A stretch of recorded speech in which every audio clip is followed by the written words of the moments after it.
Hello student, প্রত্যেককে welcome Ghosh computer একাডেমিতে। তোমরা দেখতে পাচ্ছ চোখের সামনে কি ডাব্লিউবিটিএ এবং ABTA, HS commerce test paper এবং ডাব্লিউবিএইচএ, এই মোট চারটা টেস্ট পেপার থেকে কিন্তু আমরা টেস্ট পেপার সলভের ক্লাস শুরু করেছিলাম এই আগের ক্লাসে। অর্থাৎ তোমরা দেখো এখানে logic gate test paper solve MCQ. তো আজকে আমরা শুরু করবো লজিক গেট থেকে এসএকিউ, মানে ওই যে চারটা টেস্ট পেপারের নাম আমি দেখালাম, ওই চারটা টেস্ট পেপার থেকে তোমাদের আজকে আমি লজিক গেটের সমস্ত এসএকিউগুলো সলভ করে দেখাচ্ছি এবং বুঝিয়েও দিচ্ছি। তো আশা করি তোমাদের আগে ভিডিওটি ভালো লেগেছে, তোমাদের রেসপন্স দেখে আমার খুবই ভালো লেগেছে। তোমরা প্রত্যেকে একটু লাইক আর কমেন্ট অবশ্যই করে দিও, কেমন লাগছে জানিও, আর বন্ধুদেরকে শেয়ার করে দিও। আচ্ছা, আর যত বেশি শেয়ার হবে বা লাইক কমেন্ট করতে, তত কিন্তু আমার আগ্রহ বাড়বে তোমাদের চাহিদা পূরণ করতে। ঠিক আছে, তো শুরু করছি আজকের ক্লাসটা। তোমরা প্রথম থেকে কথাগুলো মন দিয়ে শুনবে। অনেক কিন্তু কথা থাকে, ইম্পর্টেন্ট কথা, কিন্তু যেহেতু এটা মানে এডুকেশনাল চ্যানেল, সমস্ত কথাই কিন্তু ইম্পর্টেন্ট। তোমরা স্কিপ করবে না আর সম্পূর্ণ ভিডিও মন দিয়ে দেখবে। আচ্ছা, আশা করি সম্পূর্ণ ভিডিও দেখে তোমাদের কিন্তু সমস্ত ডাউট ক্লিয়ার হয়ে যাবে। ঠিক আছে, শুরু করছি আজকের ক্লাসটি। ডাব্লিউবিটিএ থেকে প্রথমে আমরা দেখে নিই লজিক গেটে এসএকিউগুলো। ঠিক আছে, দেখো স্টার মার্কগুলো দেওয়া মানে কিন্তু এগুলো কোশ্চেন অলরেডি রিপিট হয়ে যাচ্ছে বিভিন্ন টেস্ট পেপারে। তো সব প্রশ্ন টেস্ট পেপার থেকে লেখানো হয়নি, যেগুলো রিপিট ওগুলো একবারই লেখানো হয়েছে। তোমরা টেস্ট পেপারগুলো ঘাটলে পরেই বুঝে যাবে। আচ্ছা, আরেকটা কথা অবশ্যই বলবো, এই টেস্ট পেপার সলভ করলে কিন্তু তোমাদের 100% কমন এইচএস 2024-এর জন্য, এমনকি সমস্ত ইয়ারের জন্য কিন্তু টেস্ট পেপার সলভটাই অনেক বড় সাজেশন। নর গেট ব্যবহার করে কি করে অ্যান্ড গেট তৈরি করবে, তার মানে কি হবে, নর্থ থেকে অ্যান্ড বানাতে হবে। এই আমাদের নর্থ থেকে অ্যান্ডের কিন্তু আমাদের ছবি, কেউ বুঝতেই পারছো। পরের প্রশ্ন, 2x1 মার্কস অর্থাৎ মাল্টিপ্লেক্সারের ব্লক ডায়াগ্রামটি অঙ্কন করো।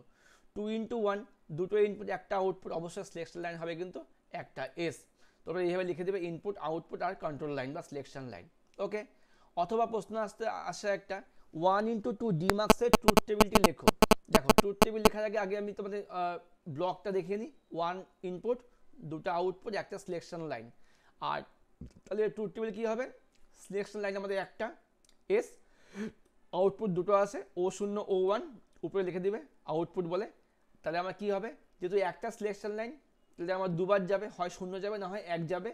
আর তাহলে এখানে আউটপুট কী করে বসবে, প্রথমে এই আইটা বসে যাবে O0 ঘরে, এই আই চলে যাবে O0 ঘরে, আবার এই আই চলে যাবে O1 ঘরে। যখন O0 ঘরে আই বসলো তখন বাঁদিকে 0 নিচে 0, যখন O1 ঘরে আই বসলো তখন দিকে 0 আছেই, মধ্যে কথা কী হলো, কোনাকুনি সব আই হয়ে গেল। ঠিক আছে, আচ্ছা দেখে নিই পরের প্রশ্ন, টু লেভেল সার্কিট কাকে বলে। যদিও এই প্রশ্নটা এই বছরের জন্য তোমাদের ইম্পর্টেন্ট না, কারণ এটা কিন্তু আমাদের 2023-এর এইচএসে চলে এসছে।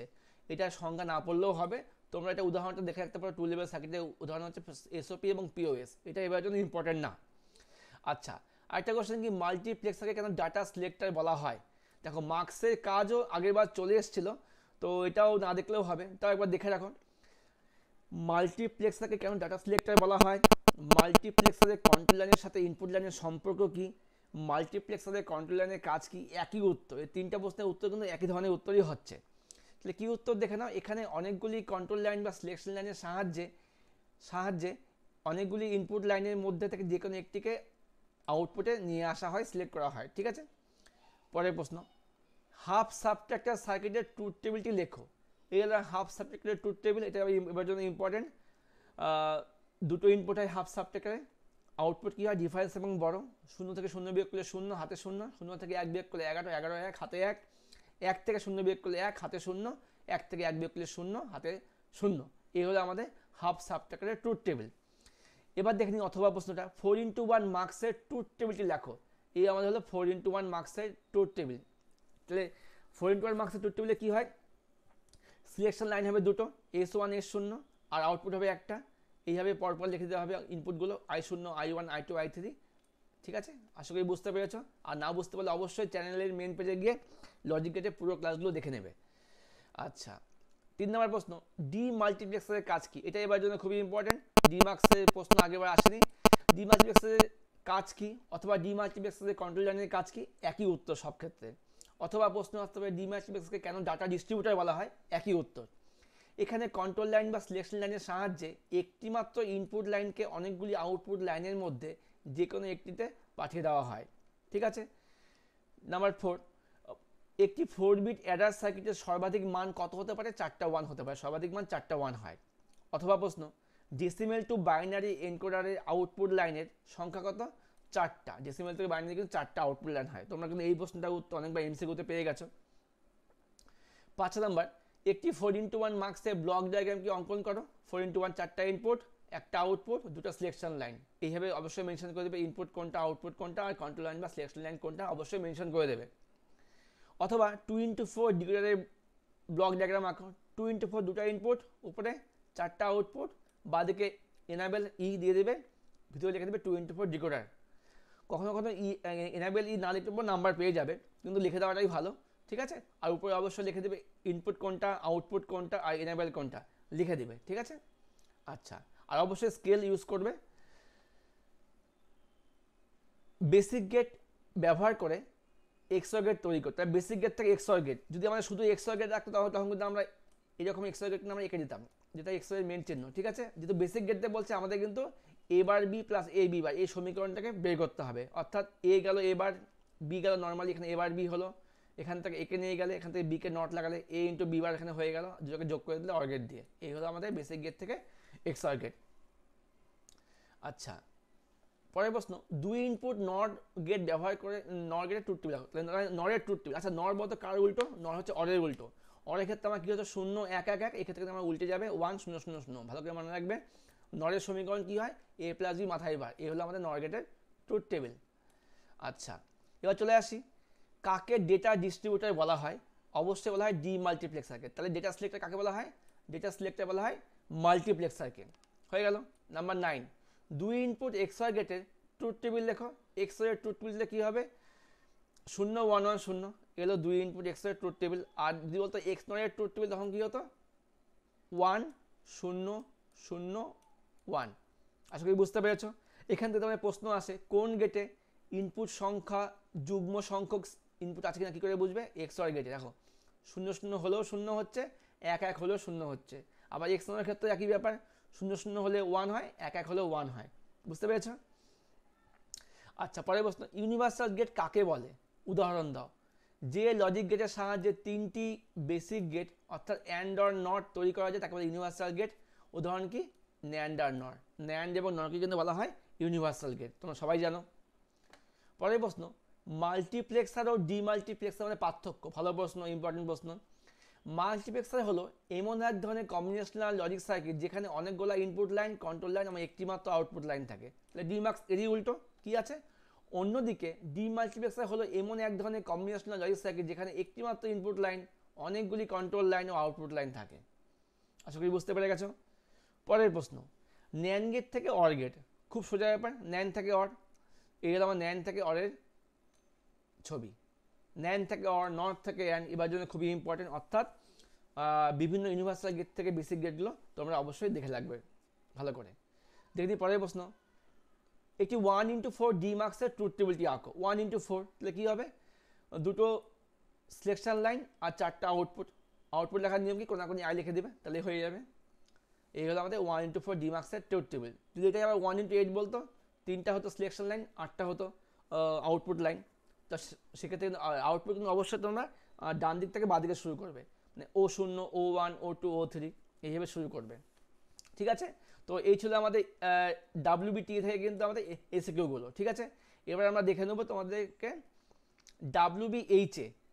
WBH থেকে কি কি আমাদের এসিকিউগুলো এসছে। আচ্ছা, তো দেখে না এখান থেকে ন্যান্ড এবং ইউনিভার্সাল গেট কাকে বলে, এটা আমাদের আগেই একবার হয়ে গেছে। এই প্রশ্নটা আগে একবার আমরা করে নিয়েছি, কাকে ইউনিভার্সাল গেট বলে। উদাহরণ দাও, ন্যান্ড আর নরকে বলে। পরের প্রশ্ন কি আছে? 2 ইনপুট নর গেটের ট্রুথ টেবিল। এটা আমরা আগে একবার দেখে নিলাম, অনেকবার কোশ্চেনটা আসছে। নরের ট্রুথ টেবিল কী হয়? এ বি থাকে, এ প্লাস বি মাথায় বার হয়, অর্থাৎ কী করবে? যোগ করে উল্টে দেবে। আচ্ছা, এবার দেখুন এক্সর গেটের ট্রুথ টেবিল খুবই ইম্পর্টেন্ট একটা, 0 1 1 0 হয়। এটা আমাদের আগে একবার হয়ে গেছে। আচ্ছা, এবার দেখে নাও পরের প্রশ্ন, ন্যান্ড থেকে অর। এটাও আমরা একবার করলাম, 3টা ন্যান্ড গেট দিয়ে অর হয়। আবার যদি প্রশ্ন আসে নট থেকে অ্যান্ড, 3টা নট দিয়ে অ্যান্ড হয়। অ্যাটলিস্ট মনে রাখবে, যখন সেম সেম বলবে ন্যান্ড থেকে অ্যান্ড বা নট থেকে অর, তখন দুটো করে ইউজ হবে। যখন বলবে যে উল্টো কাজ, ন্যান্ড থেকে অর বা নট থেকে অ্যান্ড, তখন কিন্তু তোমাদের 3টে করে গেট লাগবে, ঠিক আছে। যেমন দেখো, এটা থেকে বুঝে যাবে এটা দেখলেই বুঝে যাবে। ন্যান্ড থেকে অর আর নট থেকে অ্যান্ড, ঠিক আছে, তিনটে করে গেট এখানে ইউজ করা হয়েছে। এবার দেখে নিই আমরা পরের প্রশ্ন। 4x1 মার্কসের ট্রুথ টেবিল, চারটা ইনপুট থাকে একটা আউটপুট থাকে, কিন্তু টেবিল কিন্তু হয় তোমাদের সিলেকশন লাইন দিয়ে, দুটো সিলেকশন লাইন আর একটা আউটপুট। আর যেহেতু আমার চারটা ইনপুট থাকছে সেক্ষেত্রে কিন্তু I0, I1, I2, I3 পরপর বসে যাবে। ওকে, এবার দেখি পরের প্রশ্ন। ডিমাল্টিপ্লেক্সারের কাজ একই ব্যাপার, এই প্রশ্ন আমরা আগেও একবার সলভ করেছি। তো ডিমাল্টিপ্লেক্সারের কাজ কি, ডিমাল্টিপ্লেক্সারের কন্ট্রোল লাইনের কাজ কি, কেন ডিমাল্টিপ্লেক্সারকে ডাটা ডিস্ট্রিবিউটার বলা হয়, একই প্রশ্ন। দেখো দেওয়া আছে এখানে কন্ট্রোল লাইন বা সিলেকশন লাইনের সাহায্যে একটিমাত্র ইনপুট লাইনকে অনেকগুলি আউটপুট লাইনের মধ্যে যে কোনো একটিতে পাঠিয়ে দেয়। ডাটা ডিস্ট্রিবিউটার বলতে কী বোঝো, একই উত্তর। ডিমাল্টিপ্লেক্সারকে ডাটা ডিস্ট্রিবিউটার বলা হয়, কারণটা কি? কারণটা হচ্ছে এখানে সিলেকশন লাইনের সাহায্যে একটিমাত্র ইনপুটকে অনেকগুলি আউটপুট লাইনে ডিস্ট্রিবিউট করা হয়, একই ব্যাপার। যেটাই উত্তর আসুক একটা লিখলেই তুমি নাম্বার পেয়ে যাবে। আচ্ছা, এবার দেখি 8x1 মার্কসের ব্লক। 8x1 অবশ্যই 8টা ইনপুট একটা আউটপুট। তাহলে এখানে দেখো ভুল করেছে আমার স্টুডেন্টটি, কি হবে, কি ভুল করেছে বলো দেখি? সিলেকশন লাইন দেয়নি, তিনটা কিন্তু এখানে সিলেকশন লাইন হবে, ঠিক আছে। কী কী লাইন হবে? লাইন দিবে S0, S1, S2। ওকে, দিতে ভুলে গেছে। যাই হোক, 8টা ইনপুট একটা আউটপুট, তিনটা সিলেকশন লাইন। তোমাদের যেন এই ভুলগুলো পরীক্ষায় না হয়। অনেকেই কিন্তু তাড়াহুড়োর বসে প্রশ্ন কমন পেয়ে গেছে দেখে কিন্তু অনেক সময় ভুল করতে পারে, এই ভুলগুলো অবশ্যই করবে না, ঠিক আছে। আর এগুলো মেনশন করে দেবে, ইনপুট কোনটা আউটপুট কোনটা সিলেকশন লাইন কোনটা অবশ্যই মেনশন করে দেবে। পরের প্রশ্ন, 2x4 ডিকোডারের ব্লক ডায়াগ্রাম। 2x4 দুটো ইনপুট চারটা আউটপুট, বাদিকে একটা এনেবল থাকবে। এই প্রশ্ন আগে একবার চলে এসেছে, এখন স্টার্ট দেওয়াই আছে, ঠিক আছে। আচ্ছা, এবার দেখি পরের প্রশ্ন। বেসিক গেট থেকে XOR গেট, এটা আমরা আগেও করলাম একবার, তোমরা বারবার দেখে নাও, রিভিশন হয়ে যাবে, প্র্যাকটিস করে নাও। অবশ্যই তোমরা যখন ভিডিওটা দেখছো পারলে পজ করে করে খাতা নিয়ে বসতে পারো, আমি যা বলছি খাতা টুকু নিতে পারো, আরও বেশি ভালো প্র্যাকটিস হয়ে যাবে। আর একটা বিষয়, যেগুলো টেস্ট পেপার সলভ আমাদের হচ্ছে এগুলো কিন্তু খুব মন দিয়ে করো, এর বাইরে কিন্তু কোনো প্রশ্ন আসবে না, আসার মতো কোনো প্রশ্নই নেই, আসবে আর কি। পরের প্রশ্ন, হাফ সাবট্রাক্টরের সার্কিটের ট্রুথ টেবিল। এটা আমাদের আগে একবার করলাম। কি হয়, A এবং B হয়, ডিফারেন্স এবং বড় হয়, ঠিক আছে। 0 1 1 0 হয় আর 0 1 1 0 হয়, ঠিক আছে, 0 0 হয়। পরের প্রশ্ন দেখে নিই, XOR গেটের লজিক এক্সপ্রেশনটি লেখো, খুব ভালো প্রশ্ন। XOR এর সমীকরণ কি হয়? A bar B plus A B বার, অর্থাৎ কি A XOR B, একই ব্যাপার। পরের প্রশ্ন দেখে নিই, একটি 4 বিট অ্যাডার সার্কিটে আউটপুটের মান সর্বাধিক কত হতে পারে? ও, এটা একটা ভুল দেখেছে। 4 বিট অ্যাডার সার্কিটে আউটপুটের মান সর্বাধিক কত হতে পারে? এটা কিন্তু অবশ্যই 4টা 1 হবে, 1 2 3 4, 4টা 1। এই প্রশ্ন আমরা আগেও সলভ করেছি, ঠিক আছে। 4 বিট সার্কিটে আউটপুটের মান সর্বাধিক 4 হতে পারে, 4টা 1 হতে পারে, হ্যাঁ। ডেসিমেল টু বাইনারি এনকোডারে আউটপুট লাইনের সংখ্যা কত? ডেসিমেল থেকে বাইনারি কত? 4টা কিন্তু আউটপুট লাইন থাকে আমাদের। দেখো এই প্রশ্নগুলো তোমরা কিন্তু এমসিকিউর মধ্যেও পেয়েছিলে, তো এসিকিউর মধ্যে চলে আসে, মানে এখানে এমসিকিউ এসিকিউ কোনো ব্যাপার নেই, যেটা এমসিকিউ ওটা এসিকিউ দিয়েও প্রশ্ন দিয়েও আসতে পারে। মনে করো তোমার এমসিকিউর মধ্যে তোমার টিকমার্ক থাকে, ওটাই আবার এসিকিউতে দিয়ে দিল, কটা সংখ্যা কি, একই ব্যাপার। 2x4 এর ব্লক ডায়াগ্রাম আগেও আমরা করেছি, এটা দুটো ইনপুট চারটা আউটপুট, বাদে গেনাবেল। আচ্ছা, 1x4 ডি মার্কসের ট্রুথ টেবিল লেখো। 1x4 চারটা আউটপুট হবে, কোনাকুনি আই হবে, আমরা আগেও এটা বললাম, ঠিক আছে। তো দেখে নাও, একই প্রশ্ন বারবার রিপিট, তার মানে এর বাইরে কিন্তু কোনো প্রশ্ন আসছে না। হাফ অ্যাডারের ট্রুথ টেবিল, হাফ অ্যাডারের ট্রুথ টেবিল, এটা একটা ইম্পর্টেন্ট কোশ্চেন, এবারের জন্য স্টার মার্ক দেওয়া আছে পাশে, দেখো। হাফ অ্যাডার কী হয়? যোগ হয়, 0 0 যোগ করলে 0 হাতে 0, 0 1 যোগ করলে 1 হাতে 0, 1 0 যোগ করলে 1 হাতে 0, 1 1 যোগ করলে কত হয়? 10, 1 1 যোগ করলে হয় 10। তো তুমি আগে বলবে কিন্তু 10-এর 0, তারপর বলবে 1, ঠিক আছে, বুঝতে পেরেছো? আচ্ছা, এবার দেখে নিই পরের প্রশ্ন কি আছে। এবার বিবি কুণ্ডু দেখে নিই। বিবি কুণ্ডু বেশিরভাগই আগে আমাদের হয়ে গেছে WBTA এবং WBH থেকে, তাও কিছু কিছু হয়নি, যেগুলো আমার এখানে দেওয়া আছে, যেগুলো হয়নি। ন্যান্ড গেটের ট্রুথ টেবিল, ন্যান্ডে কী হয়? এবি মাথায় বার হয়, তার মানে অ্যান্ডে যা ছিল ন্যান্ডে উল্টে। অ্যান্ডে ছিল আমার 0 1 1 0 0 0 1 ছিল, আর ন্যান্ডে কী হলো? 1 1 1 0, এবং ন্যান্ডের টেবিল ভালো করে দেখে নাও। XOR এর ট্রুথ টেবিল সবাই জানি আমরা, 0 1 1 0, এই হলো XOR এর ট্রুথ টেবিল। XOR এর সমীকরণ দেওয়া আছে। নট গেট তৈরিতে কোন কোন গেট ব্যবহার করা হয়? নট তৈরিতে, প্রশ্নটা একটু ভুল আছে। নট তৈরিতে কোন কোন গেট, প্রশ্নটা নট দিয়ে হবে। নট গেট বানাতে কোন কোন গেট লাগে? নট লাগে আর অর লাগে, ঠিক আছে। একটি লজিক গেটে আউটপুটের সর্বোচ্চ সংখ্যা, একটি লজিক গেটে আউটপুট, এই প্রশ্নটা ভুল আছে। একটি কোন গেটে, কোনো প্রশ্নের নাম দেওয়া নেই, ঠিক আছে। এরকম যদি প্রশ্ন ভুল আসে অ্যাটেন্ড করলে নাম্বার পেয়ে যাবে। নডের ট্রুথ টেবিল আমরা আগেও করেছি, দেখে নাও। নডের ট্রুথ টেবিল a + b মাথায় বার যোগ করে উল্টে দেবে, ওকে। তারপর দেখে নিই একটি 4 বিট অ্যাডার সার্কিটে আউটপুটের মান সর্বাধিক কত হতে পারে, 4টা 1। এই প্রশ্নটা অনেকবার চলে এসছে। এবার দেখবো এবিটিএ। তোমাদের মধ্যে বেশিরভাগেরই তোমরা এবিটিএ নিয়েছো, কোনো ব্যাপার নেই, আমি সব টেস্ট পেপার সলভ করে দিচ্ছি যাতে তোমাদের কোনো কিছু মিস না হয়ে যায়। গতবারও দিয়েছি, এবারও দিয়েছি, তোমরা চাইলে গতবারও প্লেলিস্ট থেকেও ভিডিওগুলো দেখে নিতে পারো। প্রশ্নে কোনো চেঞ্জ হয় না, উত্তর একই থাকে, তোমরা একটু দেখে নিতে পারো। আচ্ছা, ডিকোডার সার্কিটের কাজ কি?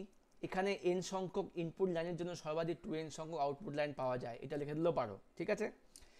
মাল্টিপ্লেক্সারের কন্ট্রোল লাইনের কাজ কি? অনেকবার করেছি। কি কাজ? কন্ট্রোল লাইনের সাহায্যে কী করা হয়, অনেকগুলো ইনপুটের মধ্যে একটাকে সিলেক্ট করে আউটপুটে নিয়ে যাওয়া হয়। এনকোডারের কাজ কি? খুব ইম্পর্টেন্ট প্রশ্ন। এনকোডার কী কাজ করে? সমস্ত ইনপুটগুলোকে কী করে 0 আর 1-এ কনভার্ট করে নেয়, যাকে কী বলা হয়, যাকে বলা হয় এনকোডিং। 2 ইনপুট XOR গেটের প্রতীক চিহ্ন আঁকো। XOR এর চিহ্ন কি? এটা A XOR B, মানে প্রতীক চিহ্ন বলতে সার্কিটটা আঁকতে বলেছে, এটা হলো 2 ইনপুট XOR এর সার্কিটটা।